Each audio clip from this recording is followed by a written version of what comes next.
Yo, welcome to Crate 808, and today in the hot seat, we've got an artist whose music is for the birds, the man who can turn your block into Guitar Center the way he slapped bass, a guy who's done pull-all-nighters on the corner working double shifts, and now he's nationwide, world touring around the continent. Yes, one of the top contenders for MVP of 2020. His nickname's Moochie, his dank's Mary Jane, and his big chain Julie. It's Concreature himself. Boldy James is in the house. How are you doing, bro? What's the deal, family? How you guys? Man, all good. All the better to be hearing from you, bro. How's it going, man? 2020. What's it saying to you, man? It's weird because it's crazy how when the world slow down, my world speed up. You know what I mean? It's like it's different because I can't really it's not how I thought it would be. I'm not actually enjoying it as much as I would like to because everything is like closed down and it's a lot of restrictions on things. But I'm a pretty private to myself, away from most of the crowd anyway. So this doesn't bother me too much. I see what you're saying, man. I see what you're saying. But trust me, man, the hype around you right now this year, it's gearing up. In the UK over here, man, every time I'm hearing it, your name's ringing, bro. Your name is ringing. That's what's up, bro. That's what I'm hearing. So before I kick off, though, I've got to ask you what I ask everyone who comes on the pod. Boldy, man, what's the least hip-hop thing you've done in the last 24 hours?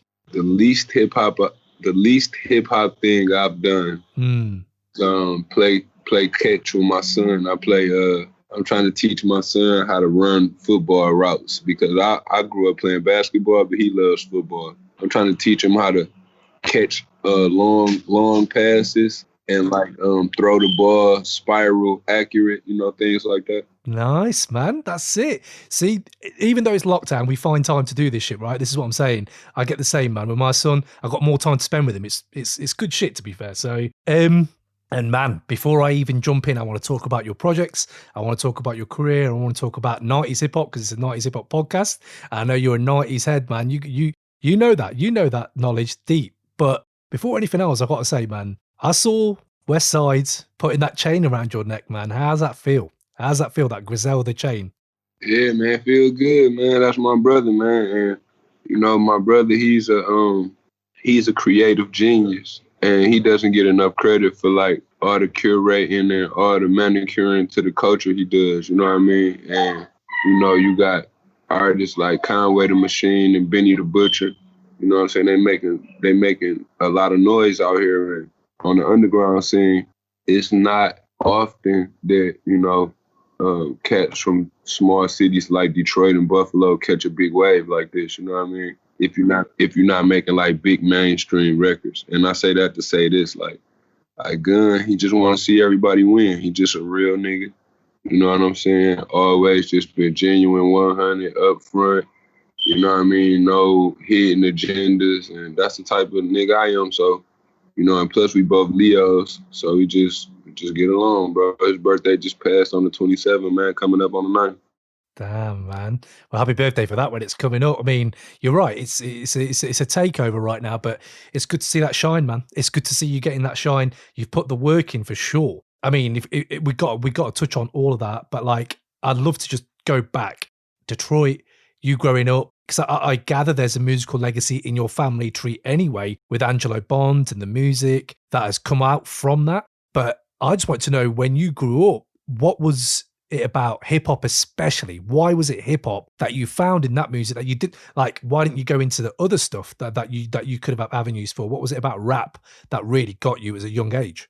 That's just the era I grew up in. I didn't grow up in the era where everybody chasing club hits and everybody trying to make bounce music. I grew up where, it was a lot of soulful samples and, original, masterpieces, to where I can learn the technique and the art form from previous artists and just, mold and create my own style and be able to find my own identity and carve my name out throughout the great wall of the hip hop artists before me that came and went. I'm just trying to put on for Detroit, my neighborhood, my family, I do the shit for my last name, not my first. So I'm just trying to make my mark, because at this point, when you start getting this type of attention, everything you've been doing up until this point and after, you know, I never viewed it as such, but it's history.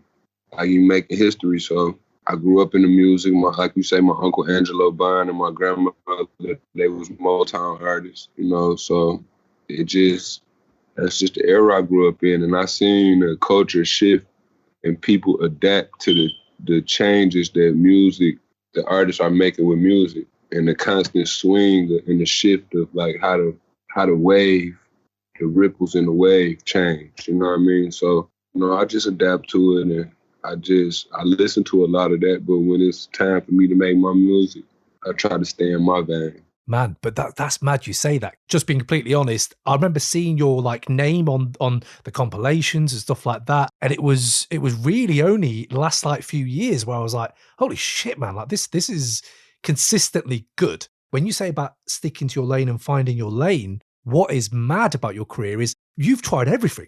You've rode almost every type of beat. Your versatility is unreal. And man, I just wanted to touch on that a little minute. First of all, say props, because you don't always see that. People stick to that tried and tested formula sometimes. I feel like with you, you're ready to just try new shit and push them boundaries. And just so I wanted to know, like, was there someone when you were growing up, was there someone you were listening to that affected you and made you think, fuck that, man, I want to try my hand at everything? I had a couple cats in my neighborhood that was like, you know, multifaceted, multi-talented, you know what I mean? So I always been a sponge, and I always adapted to things that I was fascinated by myself, or I was like interested in. So I took to like the streets and drugs, you know, like gun violence, like naturally, because that's just what my neighborhood had consisted of, like growing up.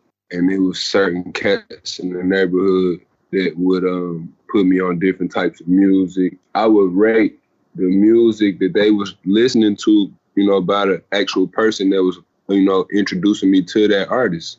So like the cat I got my name from, Boldy James, he had a lot of nice cars with rims and a lot of, you know, nice stereo systems and shit in his car. So he would play like Sibo and a lot of West Coast artists, you know what I mean? Mac Mall, and a lot of No Limit, like Master P, you know what I mean? And, you know, we from like the top of the Midwest. So a lot of us are either East Coast driven, like our ear, meaning it's either East Coast driven or it's like more down south concentrated, or it's West Coast. It's that West Coast vibe. Mm. It was nobody really making a lot of noise from our way that was catching my ear. You know what I mean? And there was a couple artists that came and went, but it wasn't nothing that ever stuck to my ribs. And I always knew I was from a unique place. So I just wanted to represent for the guys that come from the world I'm from in a light where it wasn't tacky and it wasn't distasteful, but I'm also from the era where we didn't dance. So, you know, I like my music to be kind of bland and, you know, like not a lot of emotion, but not a lot of like big energy on the record. I'm not like a big energy cat. I'm a laid back, smooth, quiet, watch the room type nigga. Unless I know everybody, then I'm silly. I kick it with people and shit. But really, I'm weird as fuck, man. So it just, you can tell in my music, you know what I mean? Yeah, man.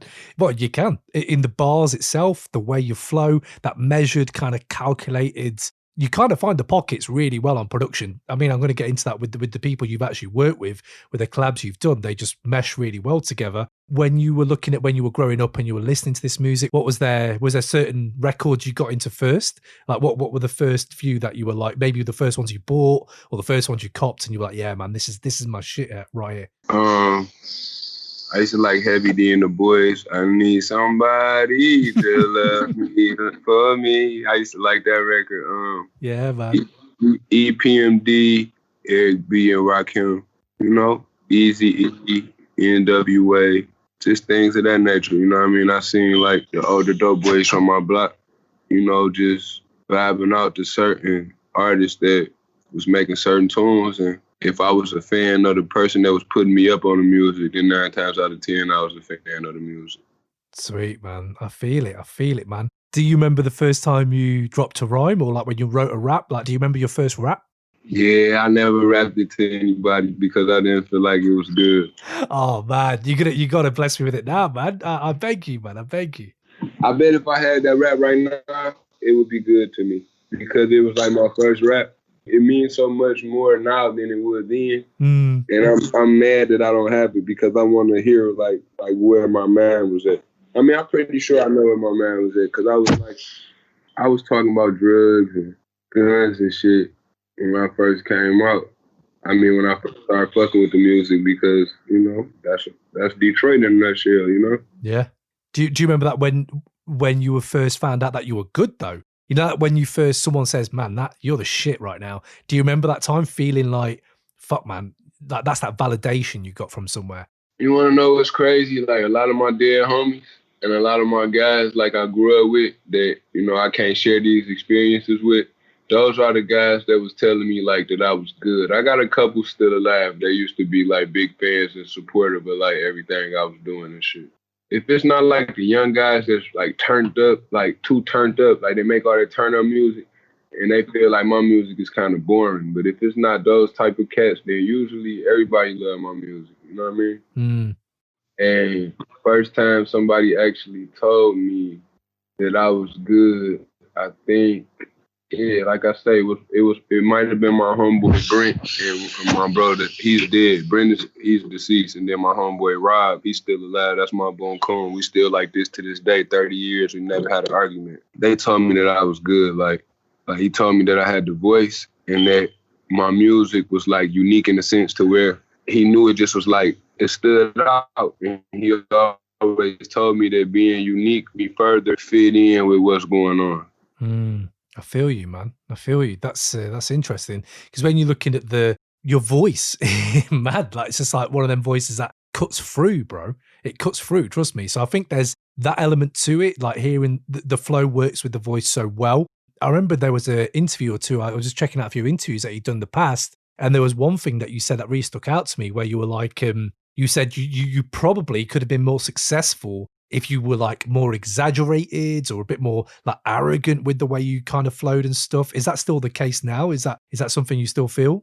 I mean, I wouldn't change nothing at this point. You know what I mean? Like, as far as like who I am as an artist, like I might try to play with the flow and the beats a little bit, but as far as like being a nigga like trying to mimic anything that the young cats do or trying to be something I'm not, that's just not me. That's all. Do you think it's easier now for young people, for a young rapper now, to not have to exaggerate, to not have to say the catchy shit or the lingo that people are using? Do you think that's what the young cats got to do? Because from the internet era, my era, like a lot of my favorite memories are just mental. I didn't have a camera phone to capture it, or I didn't have a whole bunch of people on my face, waving their phone. It just was like word of mouth, what I mean? Like your real street popularity, you really had to have a name for people to even respect you or not take a piece of jewelry that you owned or, not run you off the block and embarrass you and shit like that. Like, so. Yeah, man.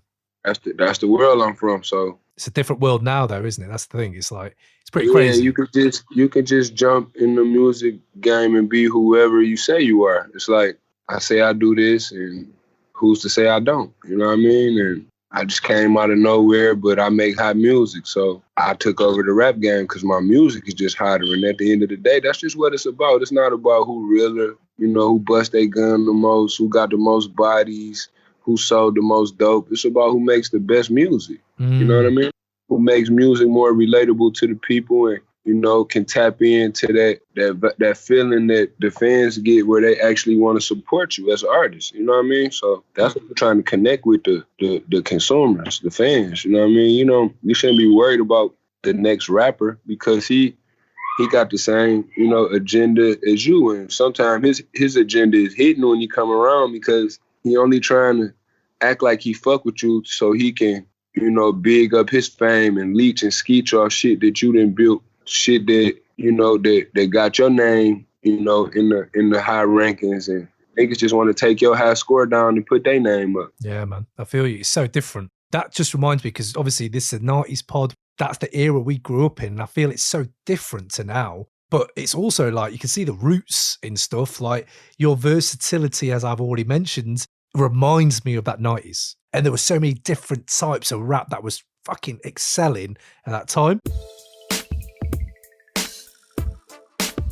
Yo, what up, y'all? This is DJ Premier, and you're checking out the Crates 808 podcast. I put an S on it because there's more than one record in the crate, you know what I'm saying? So that's how we dig, that's how we play, and that's what real DJs do. You heard? That's why it goes down. We out here. I mentioned to you before we jumped on the pod, like, there were some albums that stuck out to you from the 90s that you really enjoyed, and you were saying like Reasonable Doubt, Illmatic. The reason I say that, because I got stories about those albums. You know what I mean? Like I say, I didn't have a camera phone in, or I would have like pictures and videos of these stories I'm telling you. You know what I mean? We from a photographic memory era, and they're from a instant snap era. You know what I mean? Mm. So on that tip though, when you heard them records for the first time, what are those stories? Like where did you hear them? What do they do for you? I had a big cousin. He had a Cutlass. He used to ride around in his Cutlass, and he would listen to Illmatic. And I was young then, I was getting high though. My cousin, since I was young, he would rather me smoke with him than other motherfuckers who might lazy me or do some shit like that. So he was like introducing me to a couple things that he knew I was trying to get into, and he just wanted to be the one to break the ice on it. But he would listen to Illmatic in his car, riding around with me. And, you know, I took a liking to Nas's music and his voice and all that, you know what I mean? Just was dope to me.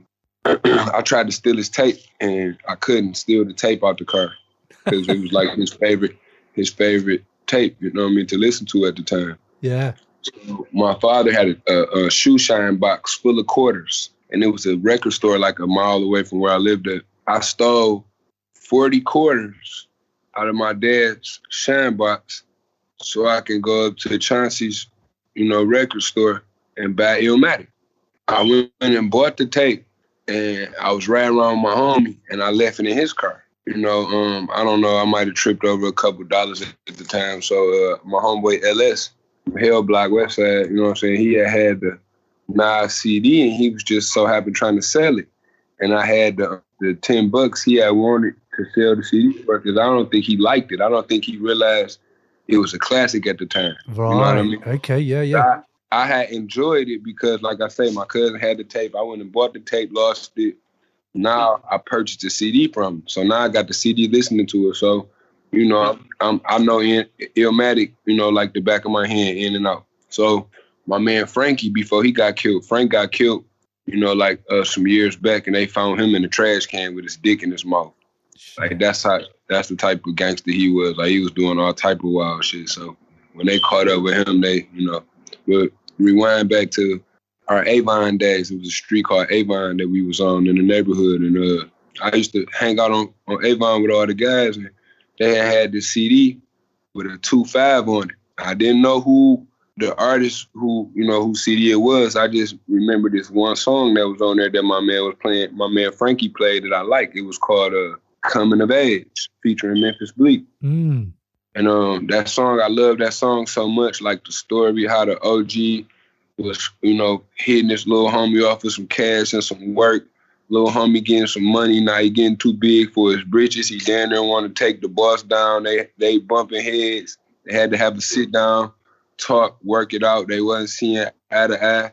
You know, they worked out their differences. Now you got to come into age 2. You got to come into age, you know what I mean? So I waited till Frank went to the gas station, and I stole the CD. I put it on the waistband like my underwear. Right, yeah. And I just sat there around everybody and played long enough to, oh yeah, you know, it's time for me to go home. And I took the CD to my homeboy Brent's house. And his mom had this kick-ass stereo system. I went in the basement and cut it all the way up and listened to it. And I fell in love with that album. And ever since then, I've been not only one of the biggest Jay-Z fans, but, you know, I've had a chance to actually work with Nas at this point in my career. For sure. And I've actually met Jay-Z, and Jay-Z told me that I have an incredible pen. My new music is all he listens to, you know, for future reference, you know, just, you know what I'm saying, keep it 100, like it's on the flow. You feel me? And it just fucked me up that my first time meeting Jay-Z, I thought I would have to introduce myself to him, but he was introducing me to myself. You know what I mean? Like, yo, Boldy James, you have an incredible pen. Like, those the first words Jay-Z Damn. come out his mouth when you know what I mean? So I'm fortunate, I'm blessed, you know what I'm saying? Westside Gunn, Benny Butcher, Conway the Machine, Alchemist, Derringer. Those are all my brothers. You know what I mean? Then I got people like, you know, shout out to Big Bro, DJ Premier. You know what I mean? I had a chance to work with Prodigy, AZ. The list goes on, you know what I mean? And I'm not here to name drop or nothing. I'm just saying, like, it's just crazy that I went from, like, stealing quarters to buy Illmatic to actually stealing the motherfucking Reasonable Doubt CD to, like, growing up, selling drugs, going to jail, bumping my head, learning from my mistakes, you know what I mean? Trying the music. I'm going at the music, but it's not like working. So I'm getting frustrated. I'm backpedaling, doing other shit. It's taking me further away from my dreams. I go back to jail, bump my head again, you know, get out. They give me probation. I walk the probation down. You know what I'm saying? I'm on a music journey. Now everybody recognizes me because I'm working with the cool kids and Chuck, my little cousin, and you know, I met Alchemist. I do my first chemistry set, and I get the Decon deal. Decon convert to Mass Appeal. I'm the flagship artist. I'm working with Nas. Everything looking good. I go back to jail. I damn near lose my deal. You know what I'm saying? I got in some real trouble. I'm looking at 4 to some years in prison. So I'm damn near feeling like my music career gonna be over. God bless me. I weasel out of that. I only get a couple months on that shit. You know what I mean? I get back out and the ball fall back in my court. You know what I mean? I put out Teapot in China, the traction pickup after I put out the Boldface EP with Alchemist, you know what I mean? Now I'm working with Griselda, you know what I mean? And it's just, everything is looking up at this point. I just got to stay focused and don't drop the ball at this point. That's all. Man, life is a trip, bro. Like that journey you just took me on there. First of all, any young people listening to this pod right now, look how fucking hard it is to get hold of the music back in the day. Like, it was fucking hard, bro. I grew up in a little village in England. It was hard enough for me to get like Illmatic, but look how hard it is for everyone to get that music. And now it's so easy to get that. It's at your doorstep. It's at your fingertip. But also on that, I'm not going to dive in straight away into Manger on McNichols, but I need to talk to you about that album because holy fucking shit, man. That is when I think, when you were talking earlier about like, oh, musical influences and liking soul samples, that whole album is so off the wall. I can't even get my head around it right now. And I think, no wonder Jay-Z is saying that to you. I would love someone like Nas, someone like Jigga, to do a project like that. It's just a blessing that they're listening to it and oh shit, bro, you can't just bring that shit to the party like that. For people who aren't listening, Boldy just put that vinyl artwork up of oh man, that's what I'm talking about. That Griselda takeover, the Detroit takeover, the Griselda chain you're wearing right there, bro. That Westside top. This is why I think hip hop right now is in one of the richest fucking forms it's been in since your little cousin Chuck English, Cool Kids. So the fact that it's evolved to what you're doing now, just mad props, man. That Jigga's saying that, Nas is saying that, man. Over here we're saying that this is the future, man. This is the evolution of hip hop. Hello, I'm here. Look. Boom, boom, boom, boom, boom, boom, boom, boom, boom, boom, boom, boom. Oh shit! Takeover, bro. The UK needs this. Come over, man. Get over here after COVID shit. My brother, man. He's Mr. Run the Game himself, man. We in UK right now? Bruh. That's it, man. Look at that shit. Respect, brother. You know, I'm just in my Versace robe, smoking the best shit. Relaxing. First of all, I gotta say, yeah, I got so much of that fucking merch upstairs. In COVID, I can't wear that shit. I'm wearing it in my fucking garden, bro. I need this shit to go so I can wear that shit out. Do you know what I'm saying? Sleep in that shit, man. Real, man. This a lifestyle, bro. It is. Thugging, man. Oh, no, man. Respect, G. No, respect you, bro. Seriously. For a person of just the consistency, man. There you go. That was the best word. That was the best word you could have used, man. You've thrown me already, man, with this whole thing. Because hey, you didn't even know that this interview was gonna take off like this, how I was just speaking highly of my brother, and he just pops up out of nowhere, big Versace robe, dog. You feel me? All right. But this is what I'm saying. This is the family thing. That fucking cohesion, that group fucking takeover mentality. This that mafia vibe, man. We the mob, man. I'm here for all of it, bro. When you were saying there, man, and I know Westside's there, so you got to hear this too. When I hear something like Pray for Paris, when I hear something like Manger, when I hear fucking Price of Tea in China, you know what I think? Now motherfuckers out there cannot say this shit is disposable. This shit is fucking art. This shit needs to be respected on that level, because too many fucking times I hear in my life over here, oh, it's the same old shit, what they're doing, talking dope, what they're doing, talking this, talking that. And I'm like, motherfucker, listen to this shit right now, and then look at the art, and then look at the fucking merch, and then look at the way they're carrying on. I'm sorry, man, I'm hyped right now, because I'm just going to say, for anyone who doesn't have to change, you boys don't have to change. M's coming to you. Jigger's coming to you. Alchemist coming to you. You don't have to change for shit. That's the beauty of this, what's happening right now. Yeah, man. It's just a beauty, man. It's just a beauty. Just keep it, you know, the same formula. Mm-hmm. What color Griselda hat you talking about? I don't know. Ain't that a Griselda hat? Nah. Okay, Griselda hat. I want me a Griselda hat too. Same here, man. I had to hide this fucking hairline, so trust me. Bring me that hat. This the youngest of the pack, man. What's up, bro? The youngest in charge. Where you at, bro? UK, man. UK. My niece from the UK. Oh shit, serious? I swear to God, y'all here right now. Oh, sweet. It's crazy to see this family vibe going on, man. What's your name, man? What's your name? YN Billy. YN Billy, man. Sweet. Okay. You gonna jump on some projects, man? I need to hear this. Yeah, man. This little bro, man. He been going crazy, man. This West youngest artist right now, man. Like, it's the takeover. It's Griselda takeover, man. He from Atlanta. He do his thing, man. Like, that's it, man. That's it. Hey, yo, this is the one and only R.A., the Rugged Man, and I'm rocking with the Crate 808 podcast with my man Cam. Yeah. Well, man, as I was saying, we were talking there about how this takeover's happening. You guys, obviously, as you said, the consistency is all there. I need to hear, though, like, what's the next step? I'm gonna tell you something don't nobody know. You got exclusive rights to know this. Okay. I'm dropping on the 14th, and just know that it's the Griselda takeover month, man. Everybody dropping a project. Whoa. So that's not Manger, because I thought Manger might go on streaming or some shit. That's what you were going to say. Between this month and the middle of September, all 6 Griselda artists are going to be dropping the project. Bro, I'm just thinking about this year already. This year's like kind of a Griselda year. Yeah, man, you got to hear it. But you know what's crazy about us?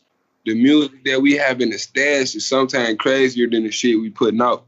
It's just not the right timing to release it, or it's not the right situation to release it under. I don't particularly know what I'm doing as far as like I'm better at making the music than I am at putting the idea in its entirety together. And Gunn is better at doing stuff like that. Al is better at doing stuff like that. So I leave that to them. I just make the music. Like Tupac say, like, I'm gonna just record this shit. Y'all can, figure the rest out, later. You know what I mean? Like, I'll put the touch-up paint and the special effects and tricks on it, after I do my part. Like, because the most frustrating thing with me is being in the studio where somebody's trying to mix the record as I'm recording it, and they taking their sweet time punching me in, and it's like he don't even know how to work his own fucking equipment. Like, that shit drives me crazy, bro. And it do something to my creative process, and it made me not want to complete the idea. Yeah,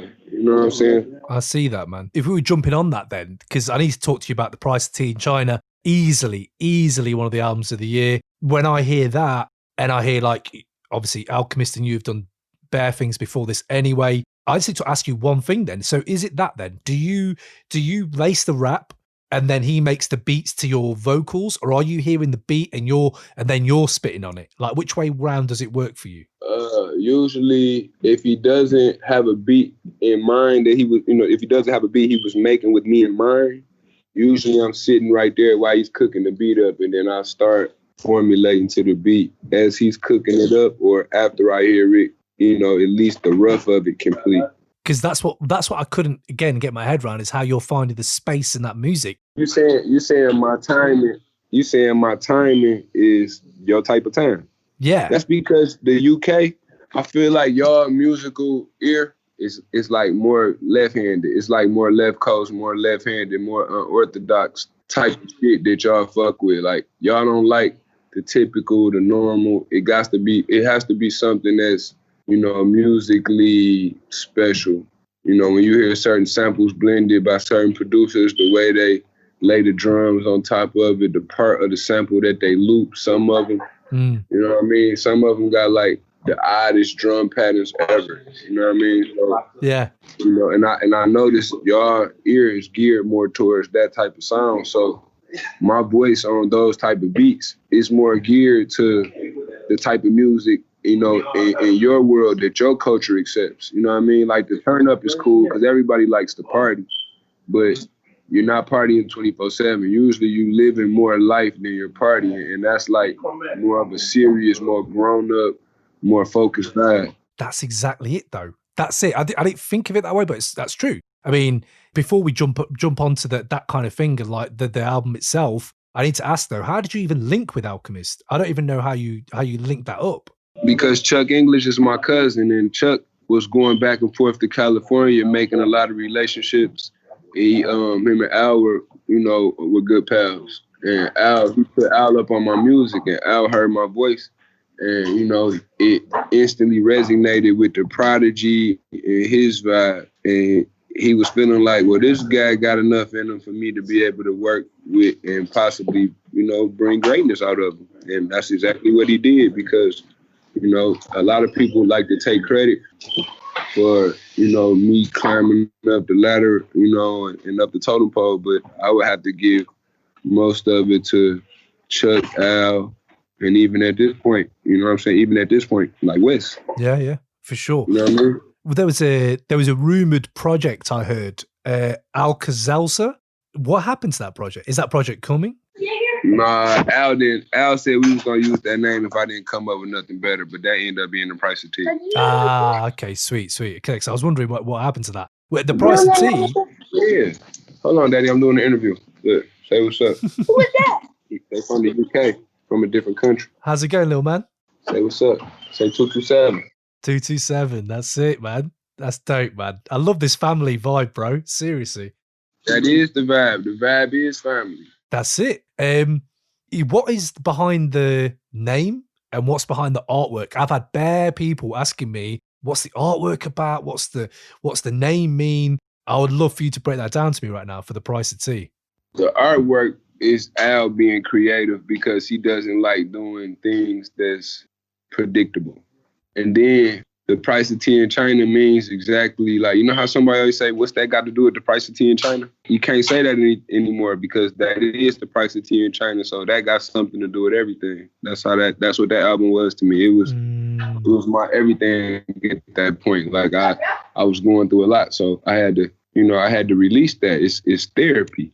You know what I'm saying? Yeah, for sure, man. Would you say, I know this is a very hard question to answer, but would you say it's your best work so far? Yeah, up to date, I would say that because that's the project that I got, one of the biggest artists to ever touch a microphone, even give me my props for. Like Nas, me and Nas got a decent relationship, you know what I'm saying? We never had a falling out or, it's not that I ever did anything wrong or didn't live up to my business obligations or nothing like that. I just was in the street. And you got to remember, like, everybody Nas ever signed and invested into went to prison or died.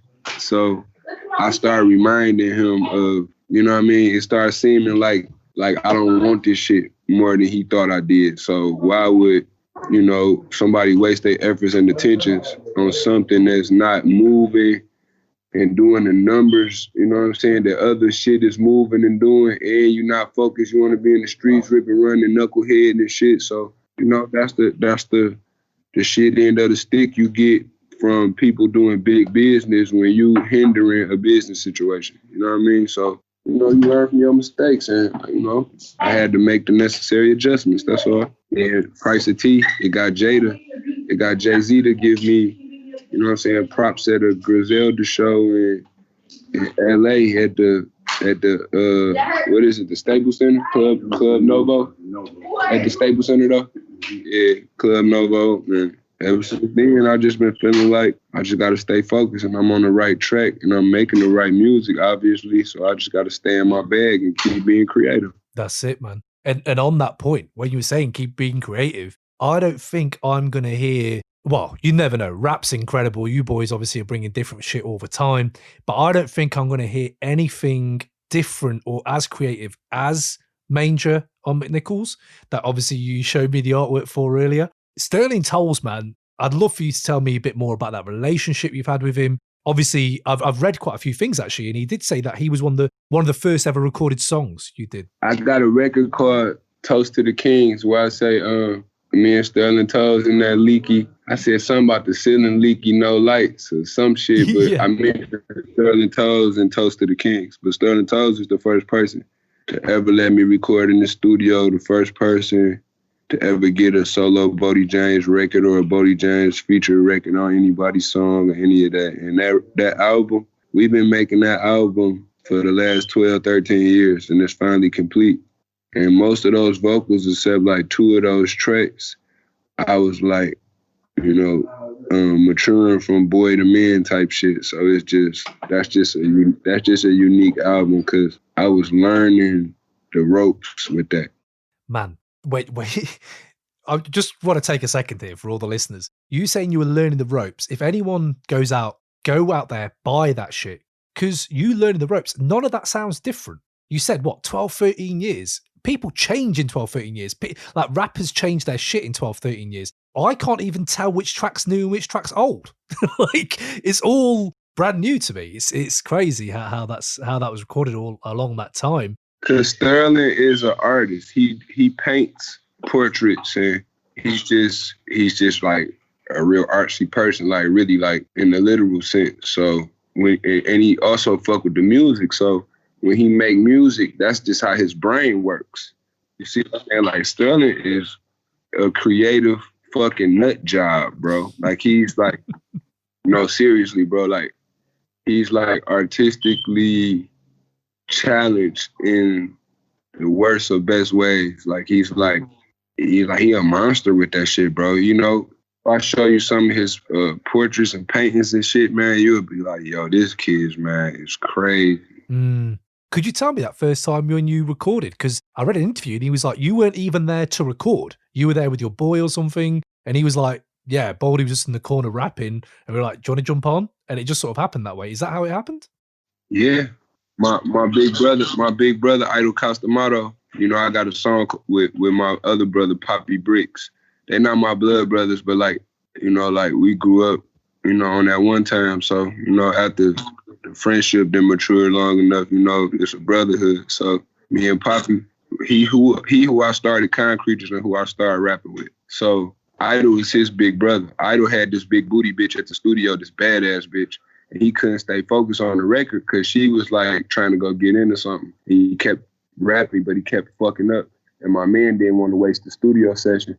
And he had heard me rhyme a couple times, but you know, it wasn't nothing that he would have banked on. So he like, yo, what's that shit I heard you mumbling in the corner? He like, you mind if you spit that on this beat? He like, Idol, you don't mind, do you? He like, no, it's my little brother. He good. I'm about to go anyway. Do your thing, move, you know? So I got it on the track, and it's a song called Pitch the Boy. I'm going to release it one day because it's the first song I ever made, but I'm surprised Sterling didn't put it on the album. But yeah, like I was like 17, 18 at the time, and 20 years later, I'm still fucking with the music. Damn, bro. A lot of stuff you said today just makes me think life is a fucking trip, bro.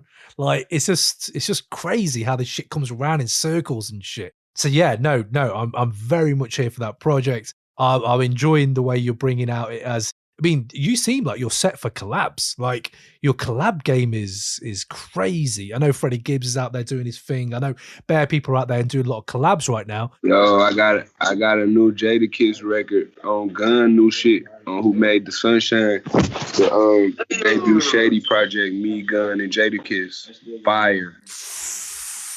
I saw the artwork earlier today, actually. I just did some shit with Spitter and Harry Fraud last night. Like, I'm working, man. Damn, and Harry Fraud's bringing it this year with Mayhem and fucking Currency. Shit. Me and him got a sneaky project we working on, man. I'm about to put a 6 or a 7er together with Harry real quick. Me and Fraud about to get our shit on, bro. Damn. Is there anyone else you want to collab with? These collabs are just killing it right now. Is there someone you want to be out there with? You talking about producers or artists? Both, man. Both. I would love to work with Jay-Z. I would love to work with of course, Eminem. He hometown hero, so I love to work with him too. Cause it's not only gonna boost my morale, but I just want to show the world I really can spar with them. That's all. I just want to show the world like a nigga really great with this shit. Like, it's not fluke. You know what I'm saying? Like, that's all. Yeah. That Detroit shit, I heard you on Apollo Brown, on Silly Detroit. I'd love to hear that. I'd love to hear that Black Milk shit. You and Black Milk could do some shit. I don't know what your relationship is. That's my guy, man. Me and Black Milk got a great relationship. I need to pop in my guy. I'm glad you said his DM and just check on him today. Yeah, man. Because, again, massive. For me, he's one of the best spitters producers out there. I would just love to hear that. Obviously, there's Madlib, there's other peeps out there. But do you know what? I've got confidence. It's very hard to find an artist you're just confident in. Like, after your recent run, your last 3 run is crazy. I'm confident. I'm like, you can bring any shit to the table now, and I'm probably going to be with it. Same with Gunn, same with Benny, same with Conway. Conway's Lulu. Fuck. If you see Conway tell him Lulu out here, the contract, that shit, bro. I got no words, man. No words. So, yeah. You know, Way always gonna bring it. You know what I'm saying? Mm. You know, Conway, that's why they call him the machine. He always gonna bring it, man. That's just what he do. And Benny is an evil genius with that shit. You know what I mean? And that's it, man. And that's it. That's what I'm talking about. One thing I gotta ask you, because we ask everyone who comes on, I know you like Wu. I know you're a Wu head. I was gonna ask, is there a slept on Wu-Tang banger you think more people need to hear? Like, we've got a little playlist going. We've got artists telling us, you need to check this, you need to check that. Could be affiliates, could be solo, could be Wu as a clan. Is there a track or a project that you think, like, deserves more love? Yeah, you know what was my shit, bro? It wasn't that it was slept on. I just felt like this song wasn't talked about enough. But on the Purple Tape, Heaven or Hell. Oh. That was it. Because I used to listen to that before I went to school. And that song would put me in a weird mindset before I went to school. Like, it had me like way too grown in school. Like I was thinking about shit I had no business thinking about at that age, bro. For real, bro. But you started young, man. You started young though, right? You were rapping really young, I think I heard. You grew up quick, it feels. Yeah, for sure. Like, we was different kids. Like, I look at the difference in my kid and how dependent he is on me and how much more different I grew up and how more mature I was. What's he feeling at the moment? What's he into? What's he bumping? My kid likes Polo G, Untitled Chapter, YN Billy. Nice. Who are you like, Poppy? YNW Melly. See how different the music is, though? But that's that shit that you're probably going to get shit from that though. Like, do you know what I mean? Like, I get up on all the new shit from him. He put me up on all the new shit that's hot. I don't know nothing no more. I hand him the phone and say, "Go ahead and you DJ, Poppy." And take it from there. That's good though. That's good shit, man. That's growth, man. That's growth. I love that. Well, man, I was going to say, is there anything else you wanted to plug? But you give me more than enough right now with this shit you're going to take over, bro. Concrete, Boldy James, 227, Big Legend of Zelda, the Versace Tape. You know what I'm saying? Executive produced by Westside Gunn. You know what I mean? You know, I got features from El Camino, Westside Gunn, Keisha Plum. You know, it's short and sweet, but it's dangerous. It's short and sweet, but it's dangerous, bro. Like, It's a good project. You're gonna enjoy it. August the 14th. It's a new. Wes got a movie coming out. Who Made the Sunshine with a additional soundtrack from the album that he about to give you guys. So there's some super duper bonus content, exclusive.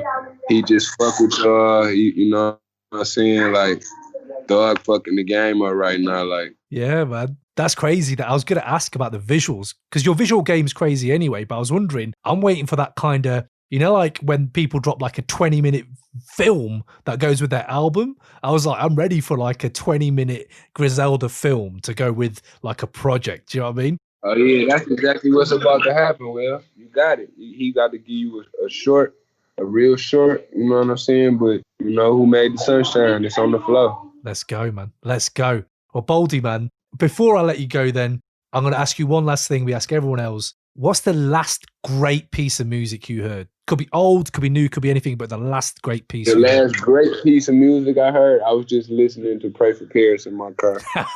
bruh. No skits, great features. It was designed brilliantly. You know what I'm saying? The whole scheme of it is just my type of theme. You know what I mean? That's my theme to life. You know what I mean? So that's the type of time we on around here, bro. Like, besides Price of Tea, I think me and Wes got the best albums of the year for real.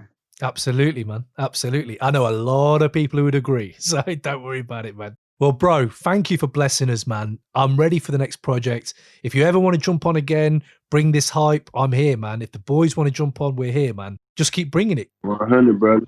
It's on the flow. Yeah, you're killing it, man. Before I go, though, I wanted to ask, have you done many more UK shows or anything like UK podcasts? Cause put it together, man. Put all that shit together for me, man. You my guy. Man, I appreciate that, because I'm like, shit, I want to hear these stories, you know what I mean, that you've brought. So I didn't even know if you jumped or not, but I couldn't find it. But either way, man, thank you, bro. Get me out there, man. It's on. Put it together. Let's do it, man. One. Peace. Crate 808. Boldy James. Yes, you're rocking with the best. This is the one and only Just Blaze. Right now, you're checking out the Crate 808 podcast. Remember to hit up crate808.com, like, comment, subscribe, and all of that. Peace. Well. There you go. Crate 808, Boldy James, and a dose of Westside Gunn for you. Just hijacked it. Just hijacked the episode. All right then, Westside, let's go, bro. Let's go. We are genuinely on a roller coaster ride. This pod is still so young. We're like only about 14 months old, and Westside just jumping on like that. Boldy alone giving us his time was incredible. But yeah, just a sneak peek into the Griselda camp for you right there. And I really hope it translated. Those family vibes, man. Seriously. We've interviewed a lot of different people. I've not met as many people as genuine as Boldy James. He was genuinely like really lovely bloke. Gave us his time, gave us his effort, and also was just there like, yeah, YM Billy, youngest Griselda artist out there, just jumping on. Yeah, his son just jumping on. Westside just jumping on. It's a family vibes. As he said in the interview, it feels like that. Getting a window into it, you can see all of that. So yes, I hope you enjoyed that. I hope you're ready. 90s heads, for a Griselda takeover month. The exclusives, man. Not gonna lie, I clipped these little things up on the videos, put it on our Twitter or Instagram and all that, on our Facebook, YouTube. Viral, mate. People are thirsty for this shit. It went mad. People are loving it right now. And also, big up Griselda Reddit. Brap. Showing mad love to the podcast after hearing those clips. So yes, man, big yourselves up. So that just leaves me with a few things to say just to round it all off. The Crate 808 merch is here. We're trying to be Griselda, basically. We want to get some merch out there for you guys to enjoy. Okay, so far we've got t-shirts, we've got hoodies. So go cop yourself one of them, cop your mum one, cop your dad's one. Support the pod, man. If you enjoy this podcast, it is all going back in there because I've got some big ideas for this podcast and I just need the goddamn Skrilla. So if anyone wants to support us, so obviously subscribe, share, tell everyone. But if you do cop some merch, big up, man. The Patreon's coming as well. So yes, we will be serving you some extra content, hopefully on there as well. Big things, people. Big things. So that's the merch chat done. Also got to say, man, the Crate 808 mailbag. Thank you, people. Thank you, man. We're getting some correspondence up in here. It's great to hear from the fans. And yes, if you want to get in touch, we will read your stuff out on the show, crate808@gmail.com.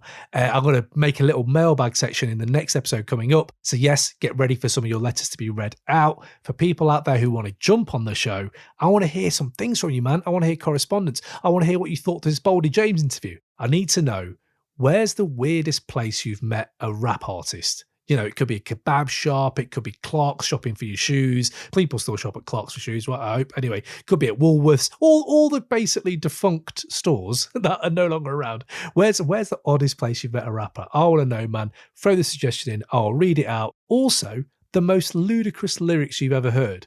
Because the other day, Black Rob's Whoa came on shuffle, and everyone knows that infamous line, finger at ends, asshole like whoa. I'm just laughing to myself that after 20 odd years is still absolutely ludicrous.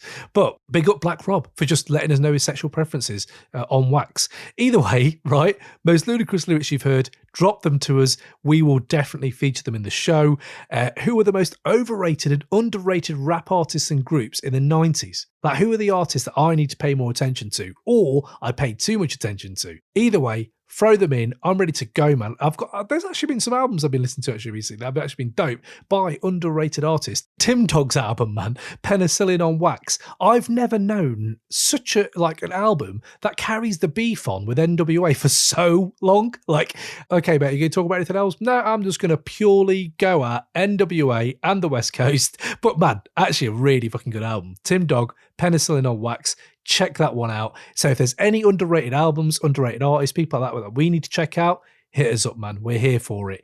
Obviously, least hip-hop things you've done the last 24 hours, here for all of that. I'm enjoying all those things, so bring those too. Slept on Wu-Tang bangers, so Wu-Tang Clan tracks that we need to pay more attention to. Tell us which ones they are, and get this, people, another little exclusive for you. We're going to start a new playlist, and I want to just be all user driven. So none of my selections. I just want to hear, what are the DJ Premier bangers that I slept on?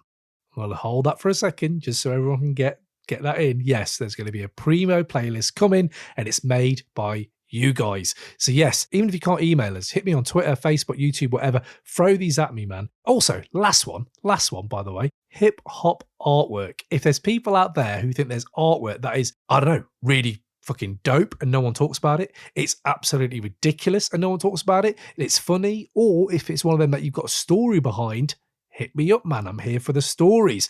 So yeah, man, just leaves me with the last thing. What's the last great thing you heard? I'm just going to drop this for you right now.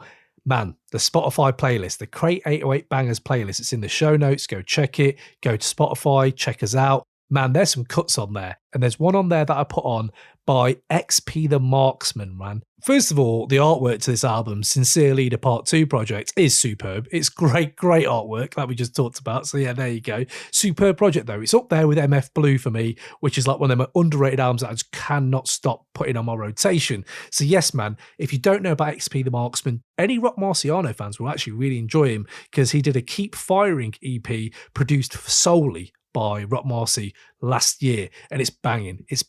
And you know what? Big up Gary Suarez, man, from the Cabbages newsletter. Go check out the Cabbages newsletter. He's dropping these recommendations on the regs, and trust me, man, they're sick.